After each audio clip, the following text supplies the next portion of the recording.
You know, you've likely seen the headlines about the passing of Pope Francis at 88. He was the first ever Latin American pontiff, right? So many called him the People's Pope. Absolutely, a really significant figure. But what you might not know, and this is fascinating, is the surprisingly personal, almost charming story of how his faith journey actually began. Oh, right.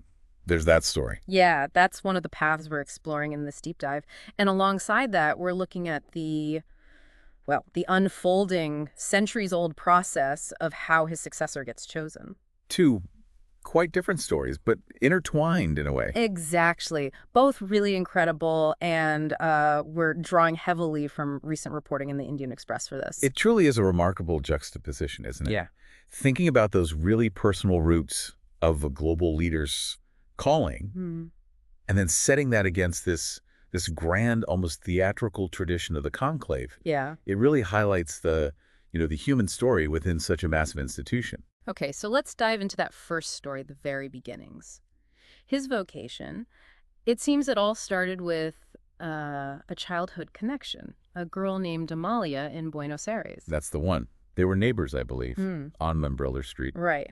And years later, Amalia actually recounted this story to the Associated Press. It was about a letter young Jorge, he was only 12, wrote to her. It's pretty amazing, isn't it, that even at 12, you get this tiny glimpse of a future direction, although, obviously, through the lens of childhood affection. It really makes you wonder, doesn't it, about the early seeds of such a profound calling. It does. So Amalia remembered this really clearly. I've got the quote here. She said, "I remember perfectly that he had drawn me a little white house which had a red roof, and it said, 'This is what I'll buy when we marry.'" Ah, sweet. But then there's the kicker, right? Yes. Then comes this unforgettable line from young Jorge, "If I don't marry you, I'm going to be a priest." Wow. Quite the declaration for a 12-year-old. Definitely. It speaks to, well, some kind of conviction, even if it's, youthful. And the reaction from her parents really tells you something about the times, the social norms back then. Oh, absolutely. Apparently that letter caused a huge stir. Amalia said her parents were furious. Really? Yeah. And her mother, she recalled, just broke it off. Just like that. Cut it off. Can you imagine a childhood letter having that kind of ripple effect, however indirect, on the path of a future pope? It's a powerful reminder, when you connect it to the bigger picture, that even these, hugely significant lives often have these very human, relatable origins. That old file photo you sometimes see of him as a teenager in Buenos Aires. It helps you picture him, just a young man starting a journey he couldn't possibly have grasped then. And the story takes another turn. His family, the Bergoglios, they moved away not long after that. And Amalia, she moved on too. Marriage, family, eventually she even moved back to her childhood home. But they never reconnected. Apparently not. She followed his journey in the church, from a distance, but never felt the need to reach out again. It's kind of poignant, this significant childhood bond just remaining a memory. It really is, those separate paths diverging. It's also worth remembering, I think the Indian Express mentioned this, drawing from Reuters, that before the priesthood, he actually studied chemistry. Oh, right. I forgot about that. So there was a whole different potential future there. Exactly, a scientist. So from a childhood letter and a chemistry lab, we now turn our attention to the world stage, to this really intricate process of selecting the next pope. The conclave. Yes, the conclave. This is the second part of our deep dive. The Indian Express gives a really detailed look at how this selection happens. Now, for anyone maybe not totally familiar, what exactly is a conclave? Well, the word itself, conclave, it comes from Latin. Conclave, meaning with a key, essentially a room that can be locked up, a closed room. Okay. And that's literally what it is. The election happens behind locked doors in the Vatican Sistine Chapel. The Sistine Chapel. Michelangelo's frescoes.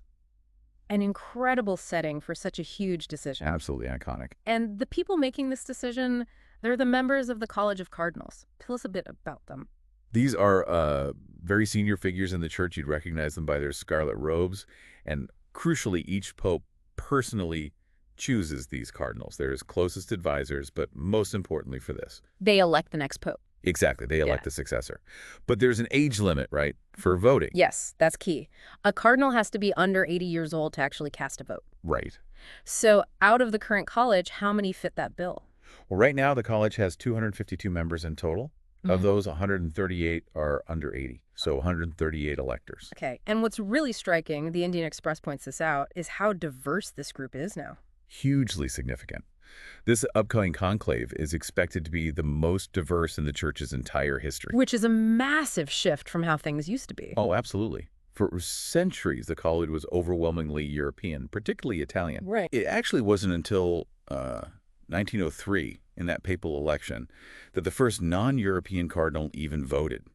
That was Archbishop James Gibbons of Baltimore. Wow, 1903. That really puts the change into perspective. It does. So what does the representation look like today? Today, you've got cardinals from over 90 different countries.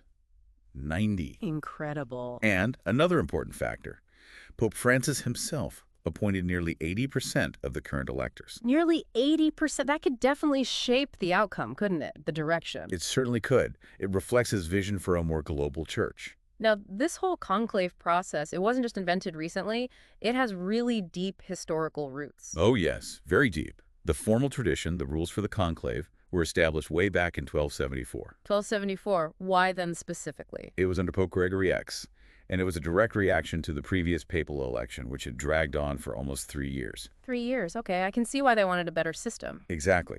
The conclave was designed to make the process more efficient, more decisive, lock them in until they choose. But even with these established rules, the outcome isn't always predictable. I mean, look at Pope Francis himself. Precisely. His election in 2013 was a big surprise for many. First non-European pope in, nearly 1,300 years? Yeah, and the first Jesuit pope ever. Right. So it shows that surprises can and do happen. So before they actually lock the doors for the voting, what happens? The Indian Express mentioned general congregations. That's right. Before the conclave proper begins, the cardinals hold these meetings, the general congregations. What's the purpose of those? It's a chance for them all to come together, discuss the major issues facing the church, the challenges, the opportunities, and importantly, it lets cardinals from, all over the world get to know each other better. So networking, in a way. Getting acquainted. You could say that. It allows them to sort of size each other up, understand different perspectives. And I guess there's maybe a bit of, let's call it, politicking that goes on too. Or is that frowned upon? Historically, yes. There were definitely instances of politicking, even rumors of trying to buy votes. That's called simony, and it's strictly forbidden by church law now. Okay.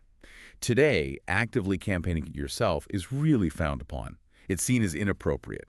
These congregations are more about assessment, discussion, understanding the potential candidates. Got it. So after these meetings, the conclave itself gets underway. How soon after the Pope's passing does that usually happen?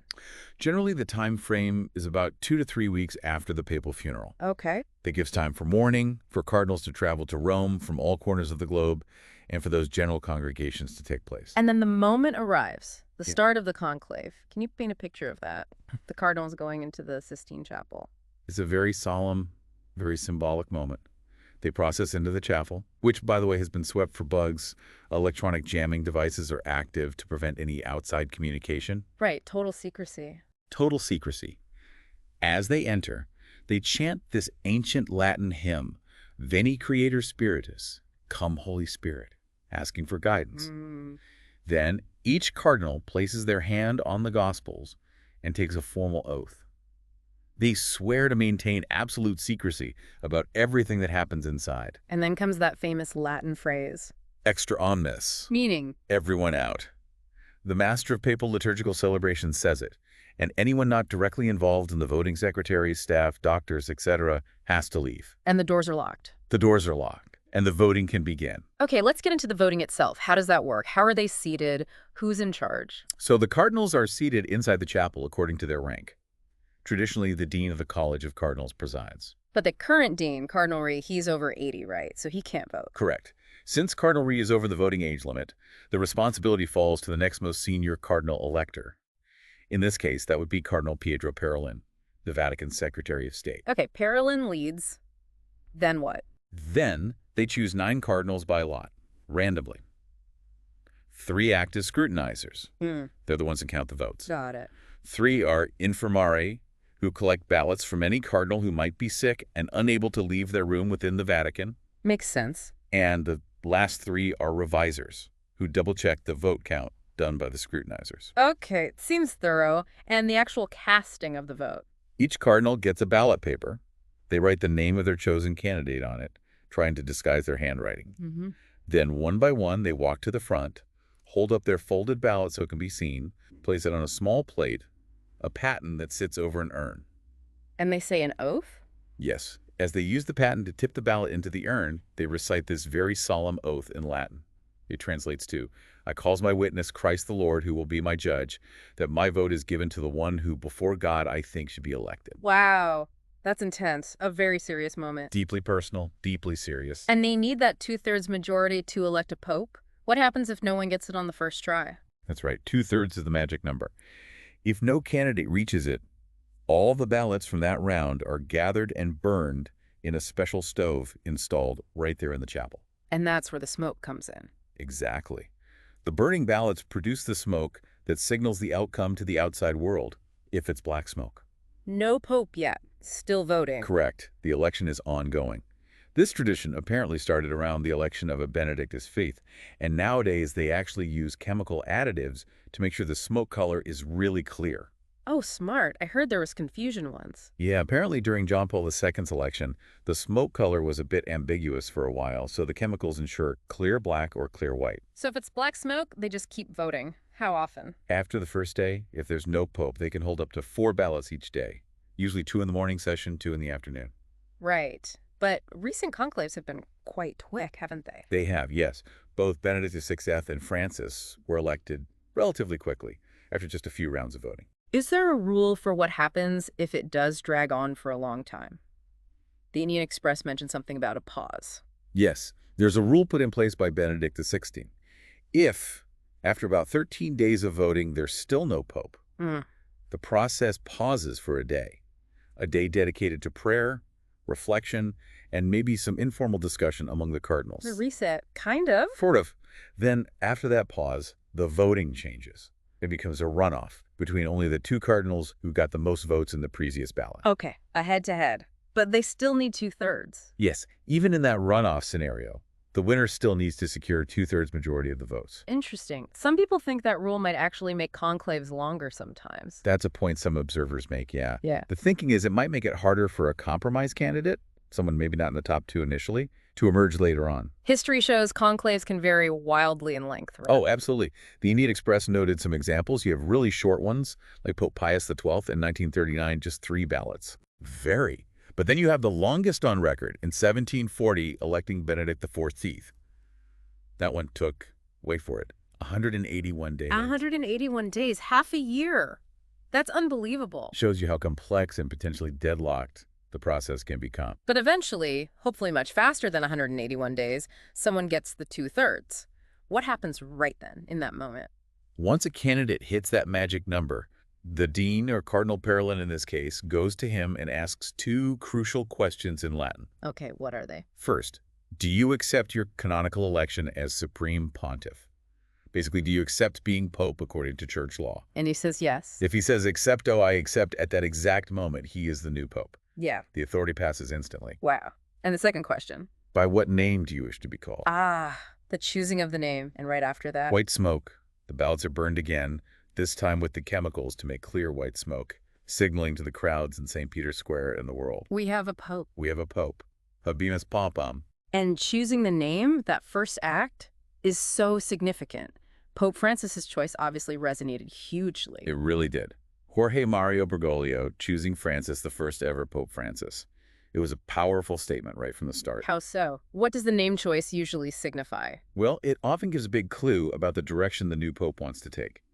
Honoring a particular saint, like Francis did with St. Francis of Assisi. Known for humility, poverty, peace. Exactly. It signaled his priorities. Or sometimes choosing a name of a previous pope suggests wanting to continue their legacy or approach. Makes sense. So he accepts, he chooses his name. What's next? There's something called the Room of Tears. Yes.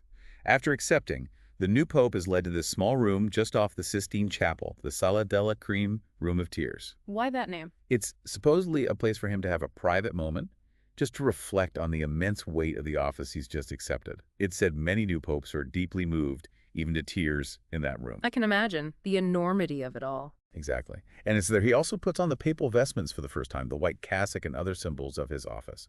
They have a few sizes ready to go. Practical. And then finally, the moment everyone's waiting for. The balcony. Yes. The senior cardinal deacon announces Habemus Papam from the central balcony of St. Peter's Basilica. Then the new pope himself appears. And gives his first blessing. His first blessing, Urbi et Orbi, to the city of Rome and to the world. And with that, a new pontificate, a new chapter for the Catholic Church, officially begins. So this deep dive, drawing on that reporting from the Indian Express, it's really taken us on quite a journey. It really has. From, the incredibly personal, almost whimsical start of Pope Francis's own faith journey, that childhood letter, Yeah. all the way to this grand, complex, tradition-heavy process of the conclave that will choose his successor. It's such a striking contrast, isn't it? The simplicity of a boy's note versus the centuries of ritual and significance packed into the Sistine Chapel. It's something for the global Catholic community and really anyone interested in this historic moment to think about. It really makes you wonder, what kind of leader will emerge from this conclave? Especially given how diverse it is now, and how might their own early life, like we saw with Francis, and the specific dynamics of this election, how might all that shape the future direction of the Catholic Church? It's a huge question, one that millions, billions maybe, around the world will be watching closely. Indeed. The whole world watches, really, to see who the cardinals believe is the right person to lead the church forward now. Well, that wraps up our deep dive for today. If you found this look at Pope Francis's beginnings and the conclave process as interesting as we did, We hope you did. please do consider liking this, subscribing, maybe leave us a comment with your own thoughts. Yeah, we always appreciate hearing from you. We love exploring these kinds of compelling stories and insights, and we look forward to doing it again with you next time.